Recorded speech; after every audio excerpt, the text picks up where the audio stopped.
আমাদের প্রিয় নবী মোহাম্মদ সাল্লাল্লাহু সাল্লাম বলেছেন, তোমার ভাইয়ের দিকে তাকিয়ে তোমার মুচকি হাসিও একটি সদকা দান। সালাম সাহেবের মনটা ভালো নেই। ছেলের কলেজে ভর্তির টাকা জোগাড় হচ্ছে না। মসজিদের বাইরে নিজের চায়ের দোকানে বসে তিনি চিন্তায় কপাল কুঁচকে আছেন। নতুন হাফেজ সাহেব আর পাশে এসে বসলেন। সালাম সাহেবের মন খারাপ দেখে তিনি শুধু একটা মিষ্টি হাসি দিলেন। সেই হাসিতে সালাম সাহেবের মনটা যেন মুহূর্তেই হালকা হয়ে গেল। হাফেজ সাহেব বললেন, সালাম ভাই, আমাদের নবীজি সাল্লাল্লাহ সাল্লাম বলেছেন, একটা মুচকি হাসিও সদকা। এই হাসির বিনিময়ে আল্লাহ আমাদের মনকে প্রশস্ত করে দেন। হাফেজ সাহেবের কথাগুলো শুনলেন সালাম সাহেব। সত্যিই তো, একটা ছোট্ট হাসিতে এত শক্তি থাকতে পারে।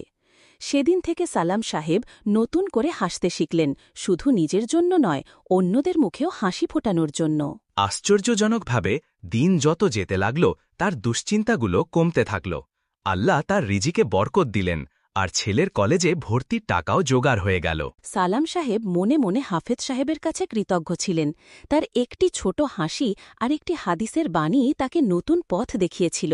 একটা হাসি যে এত বড় সদকা হতে পারে তা কে জানত।